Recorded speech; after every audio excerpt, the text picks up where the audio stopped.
YouTube, what's up? How we doing? Hope everybody's been doing well, staying blessed and protected. I apologize for my absence. I'm having to take care of some things outside of the channel. That's life. Everybody's got to do it.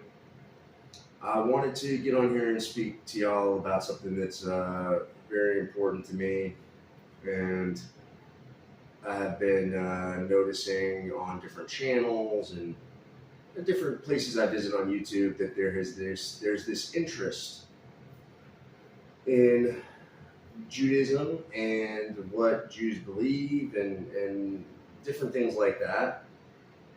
Questions that prominent leaders may be getting on YouTube, and I just wanted to speak from my perspective and what I think and how I feel what it is to be a Jew and what I feel like our mission is right now in this current time.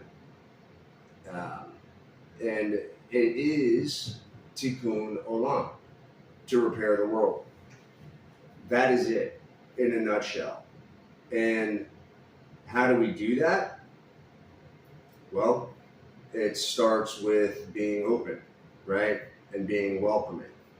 And these are, it's not just a catchphrase, okay? This is something that lies at the very soul of us and at the very heart of our mission, okay? It's something that we have to take seriously. People are wanting to be a part of things, wanting to learn about different things about Judaism. And it's our obligation to welcome that, regardless of backgrounds or anything like that. It's something that we need to work on as a whole, is not being exclusive, okay? We have to make sure that we are being as inclusive as possible. And this is the time that we're living in where nothing should be hidden anymore, right? And people are yearning for that knowledge.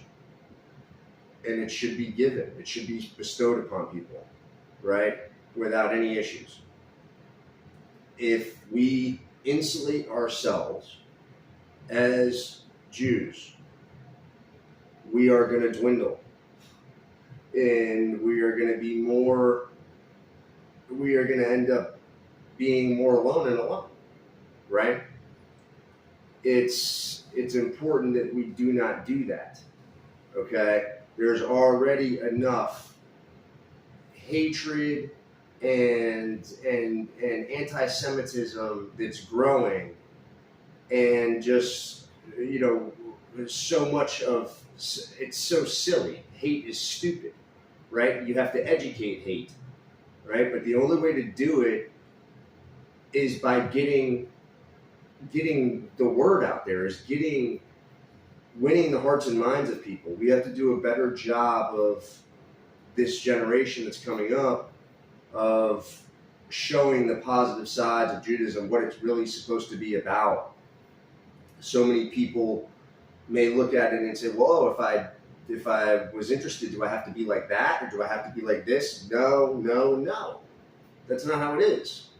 And this is some of the things that I want to speak about, were some of the issues and the separations that are occurring, because sometimes we're being so insulated that somebody can't get their foot in the door, right? You got to allow people to get their foot in the door and then see what happens, right? Allow them to get closer to the divine. Allow them, it's so easy for somebody who has maybe a weaker will than somebody else to give up on that search or journey based on one incident that they run into, or so on and so forth. I mean, I'll just give you an example for me, for example, and I'm very strong-willed and very strong in my faith, and this is why it didn't deter me in any sort of way. But even as of recently, I wanted to join the Chabad. Just called and spoke to the rabbi, and was speaking to him on the phone, good conversation, and he even said he was impressed with some of the things that I spoke about and the way that I was speaking about Hashem.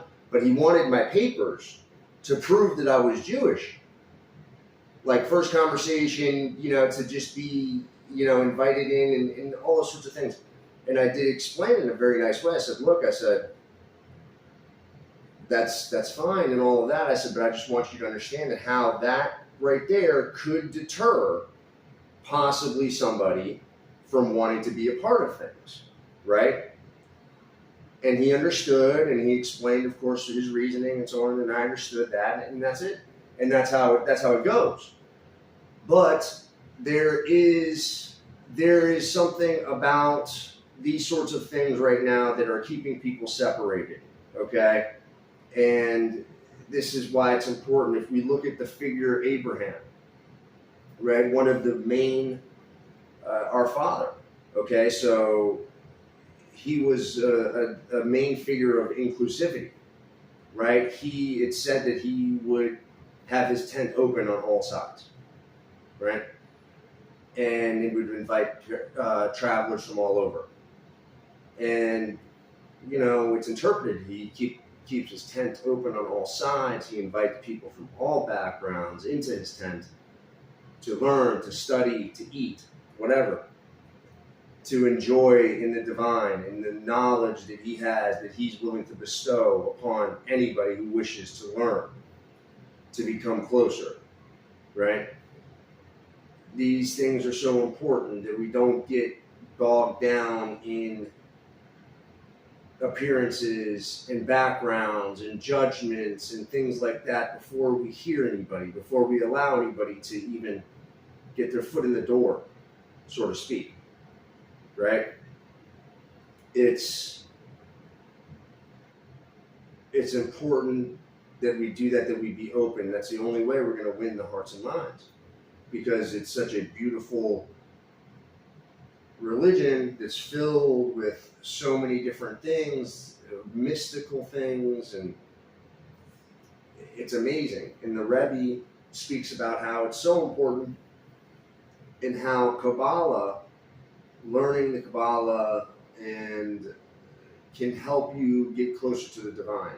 And it's not to be looked at as esoteric or hidden, because the studying of these things can possibly bring somebody closer to the divine, which is what the Rebbe believed. And I think he was right, because this is how it happened for me. And I know there's many other people out there that are waiting to hear information like this, to understand that it's okay to do that if it's going to bring you closer to the divine, instead of listening to this person and that person is like, no. They just don't want you to get closer to the divine in whatever way, because they're not doing it, or whatever it is. If it brings you closer, then it's positive. You should do it. If it makes you inquire about him, if it makes you wonder about the angels, if it makes you all of these things, that's what arouses the positive, the good. This is what we want.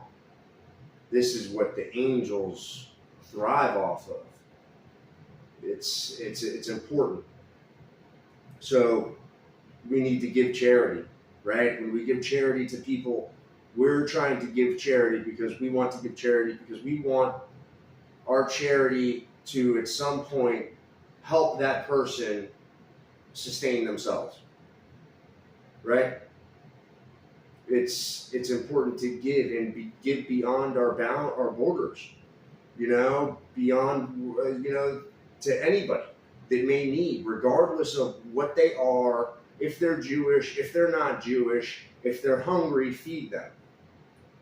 This is what I believe. This is what I think it means to be a Jew.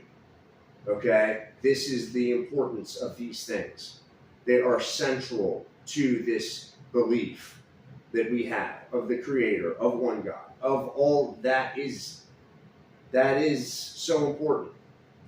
There's so much involved to just, the Torah is so much, right? There's so much to these things, right? It's how to live, it's how, the philosophy on life, on nature, everything, right? We have to value it. We have to cherish it. Okay? But we also understand that there's also other writings and other mystical teachings that may grab somebody that normally wouldn't be grabbed. And if you don't, and if for people to say, you know what, don't do that, don't do this, but it grabbed you and it brought you closer to the divine, then they were wrong. This is important. This is important because there's people out there that are gifted, that could have such a great relationship with the divine, but they decide not to because they ultimately think they're walking into the relationship fouled. So they never even go.